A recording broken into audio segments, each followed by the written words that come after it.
contention, has the chance to win it.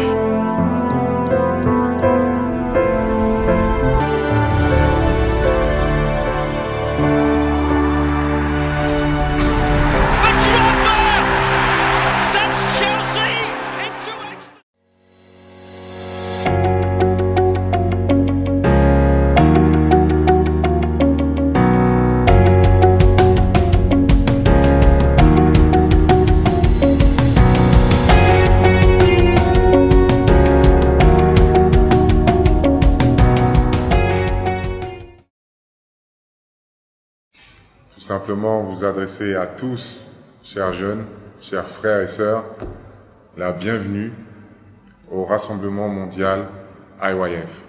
De ce parcours, c'est un parcours footballistique, mais qui en fait est recouvert de leçons de vie, un parcours de vie. Donc c'est une profession, c'est un métier, c'est une passion avant tout qui m'a permis de me construire et de faire de moi un homme tout au long de cette vie. Ce qu'il faut savoir, c'est que avant, le football n'était pas un métier pour nos parents. Aux yeux de nos parents, ce n'était pas un métier. Donc c'était pas comme maintenant où un enfant de 5 ans dit à son papa moi je veux devenir footballeur professionnel, et puis les parents vont le pousser. Non, avant tu disais je vais être footballeur professionnel, c'était pas considéré comme un métier noble. Donc moi j'ai quitté la Côte d'Ivoire à l'âge de 6 ans pour aller vivre chez mon oncle, pour me donner de meilleures chances d'évoluer dans un environnement beaucoup plus propice et heureusement pour eux j'étais un bon élève, et malheureusement aussi entre guillemets pour eux je me suis pris de passion pour ce sport qui ensuite est devenu mon métier. Et ça a été d'abord l'acclimatation à un environnement qui était complètement différent de celui que je connaissais en Côte d'Ivoire.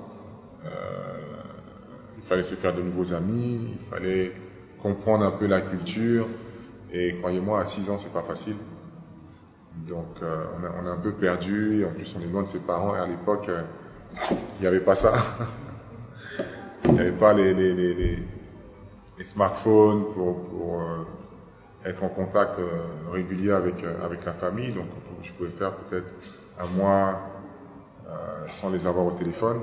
Et puis c'était le téléphone de fixe, et souvent la ligne n'était pas bonne. Donc ce sont des événements comme ça qui quelque part inconsciemment m'ont aidé à me forger un caractère, et qui m'a servi plus tard dans ma carrière et dans des matchs importants à chaque fois, ou lors des clubs dans lesquels j'ai évolué. Il y a plusieurs choses à retenir. L'une des plus importantes, c'est que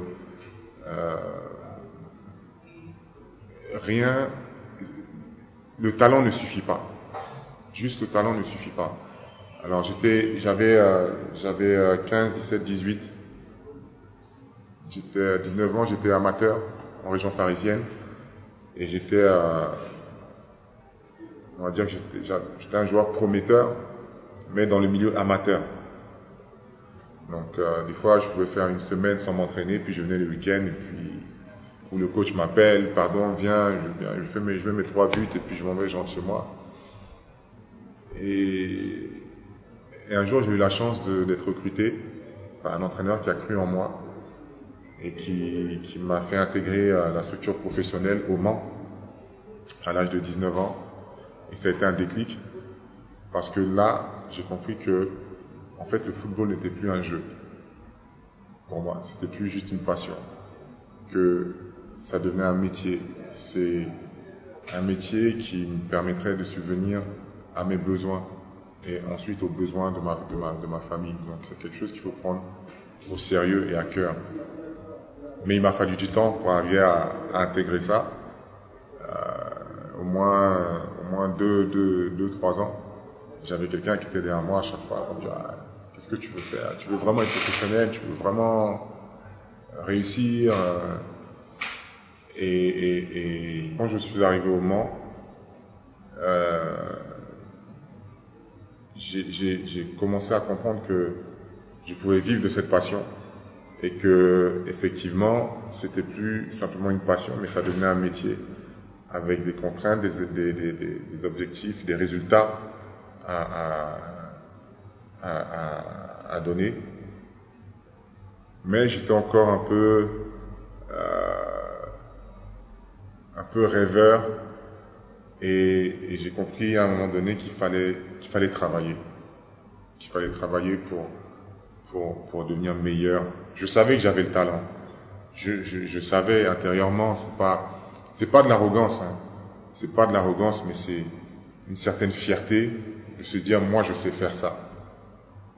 Mais entre je sais faire ça, j'ai les qualités et la méthode pour réussir, où tu dois être capable de dupliquer, tu dois comprendre pourquoi tu es performant, pourquoi tu marques un but, pourquoi tu rates, pourquoi tu échoues. Ça a été ce qui a marqué la différence entre moi, le joueur qui se croyait talentueux, et le joueur que je suis devenu ensuite, le joueur qui a compris comment impacter un match et comment rebondir après une défaite. Et ça, je pense que c'est tellement important comme message. Et ce qui est intéressant avec le football, c'est que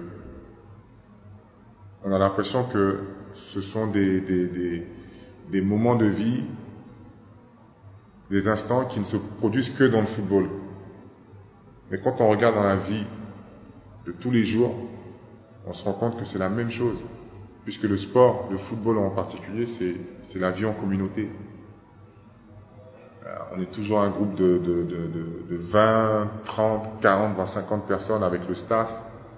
On vit au quotidien tous les jours.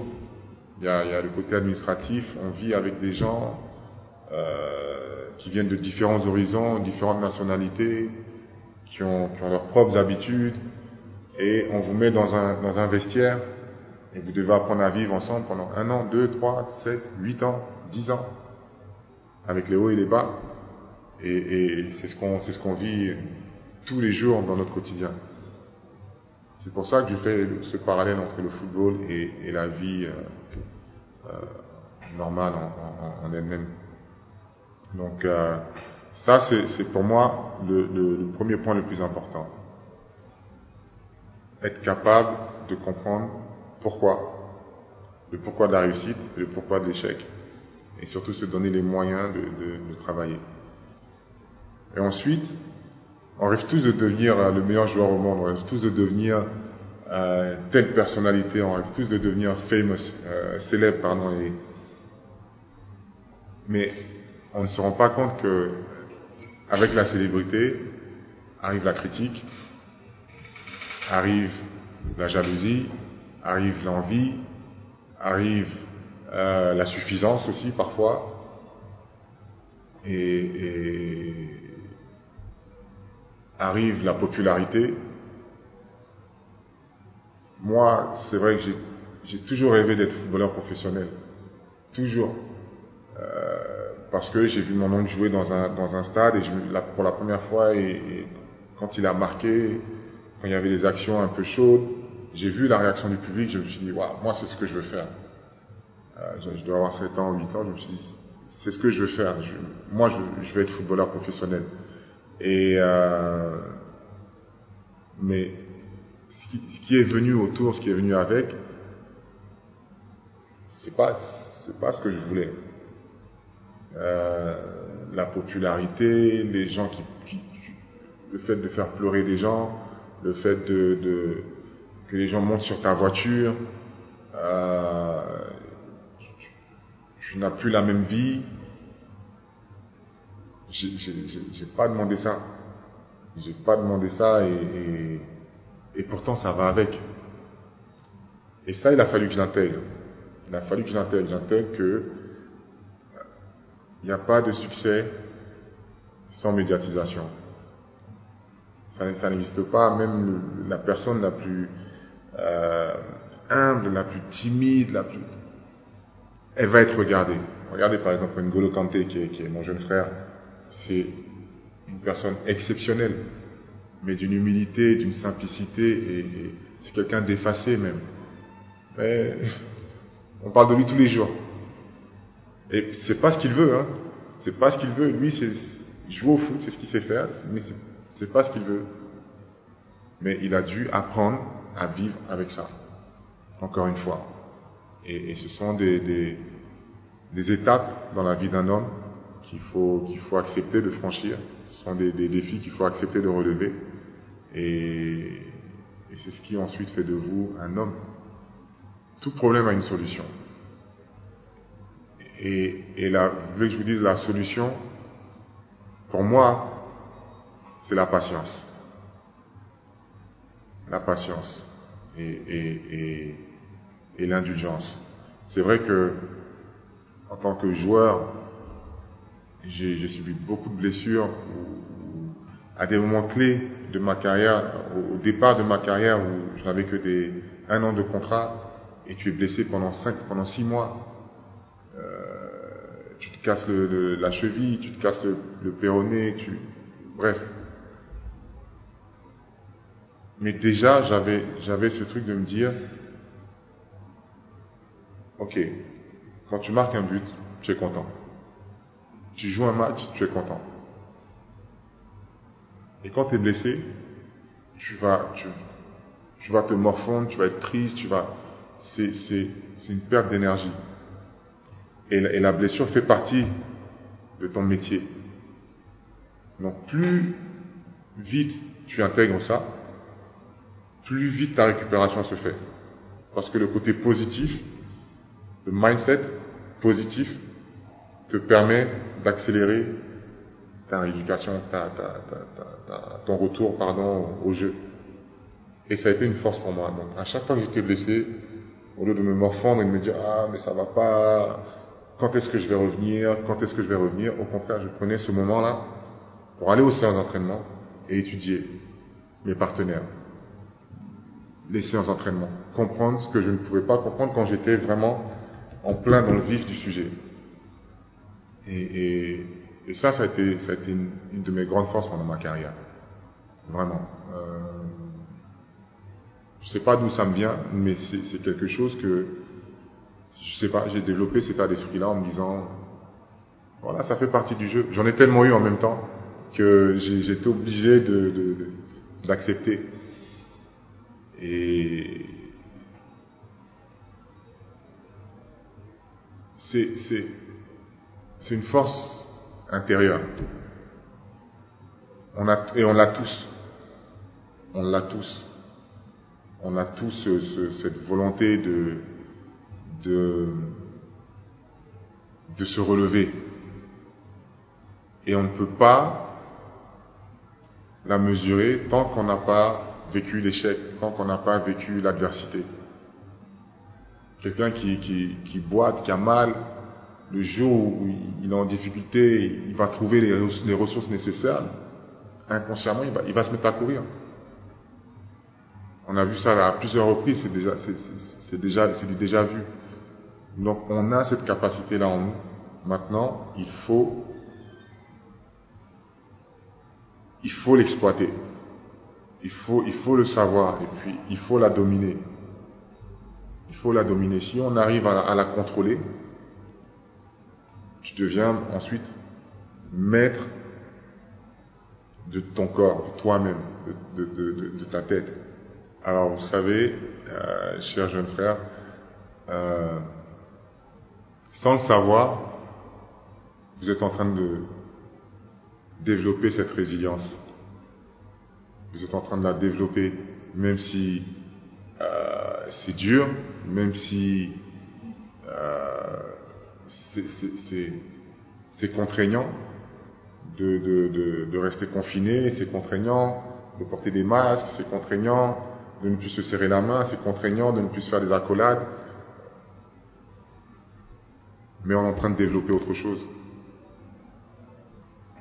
On est en train de développer notre intelligence, comment trouver des solutions pour pallier à ce manque qu'on a, les habitudes qu'on avait qui étaient tout le temps de rechercher le contact direct. Vous voyez, on est passé beaucoup plus au télétravail, chose qu'on faisait, qu'on avait déjà comme technologie, mais qu'on n'utilisait pas forcément au quotidien. Maintenant, il y a plein d'applications qui sortent, des centaines et des centaines d'applications de télétravail. Ne serait-ce que le gel hydro, souvent il y a certaines personnes qui vont aux toilettes et qui oublient qui ne se lavent même pas les mains. Mais maintenant, juste en touchant une poignée de porte, on a le réflexe de se nettoyer les mains. Ça nous rend beaucoup plus comment on dit ça? Je cherche le mot. Ça nous rend beaucoup plus attentifs et beaucoup plus concernés sur notre santé. Et c'est important. C'est important. Donc, c'est vrai que c'est beau de se retrouver tous, de se regrouper tous lors de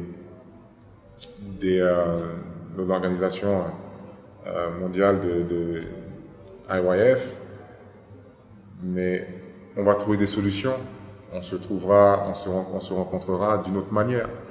Et on aura toujours un impact aussi important. Donc, pour moi, je ne me fais pas de soucis. Au contraire, ça ne fait que nous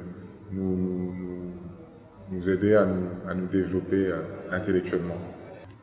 C'est une organisation qui rassemble la jeunesse. Et la jeunesse a besoin de repères, d'inspiration. Et j'espère en toute humilité pouvoir les conseiller dans ce sens. Et ça me ferait vraiment plaisir de contribuer à leur développement autant intellectuel que spirituel. Et oui, ce serait un honneur. Je pense que pendant quasiment 20 ans de professionnalisme, j'ai eu des projets pour la jeunesse, puisque quand tu joues au football, c'est le sport roi, entre guillemets, le sport le plus populaire, joué par tous, à tout âge. Et à partir du moment où tu entres sur un terrain de foot, tu inspires. En bien ou en moins bien, tu inspires quand même la jeunesse. Et je l'ai fait en jouant, en essayant en étant moi-même. Voilà, j'ai toujours été moi-même avec mes qualités et mes défauts, mon côté un peu passionné. Et c'est cette passion-là que j'invite les jeunes à partager et à être vrai. Tout ce que j'ai fait pendant ces 20 ans de professionnalisme, j'ai été vrai. J'ai tout donné, ce que j'avais. Et je les encourage vraiment à aller dans ce sens. Et puis aujourd'hui, au soir de ma carrière professionnelle, bien sûr que inspirer la jeunesse d'une autre manière, c'est mon plus beau rêve, mon plus grand rêve. C'est mon plus gros match, parce que je pense que non seulement mon rêve, c'est qu'on respecte encore plus notre profession et qu'on la voit pas juste comme juste des sommes d'argent. Il faut qu'on respecte tout le travail qui est fait pour arriver à ce niveau-là, et aussi faire comprendre que, surtout en Côte d'Ivoire, que on peut être joueur professionnel et aspirer à autre chose. On peut être joueur et demain espérer devenir président de fédération. On peut être mécanicien et demain espérer être propriétaire d'un garage ou PDG de Renault ou je sais pas quelle autre compagnie automobile. Oui, c'est un passage. c'est un passage qui ne définit pas forcément l'homme, mais qui permet à l'homme d'évoluer et de s'ouvrir d'autres horizons et d'avoir une réflexion beaucoup plus large, une vision beaucoup plus large pour contribuer au développement de son pays. Donc voilà ce que je veux inspirer à la jeunesse. Je voulais féliciter le pasteur et docteur Orsopa pour l'organisation de ce camp de la jeunesse et l'encourager encore pour les prochaines éditions. Et ce serait un plaisir que de le rencontrer et de partager sa vision pour la jeunesse. Merci beaucoup.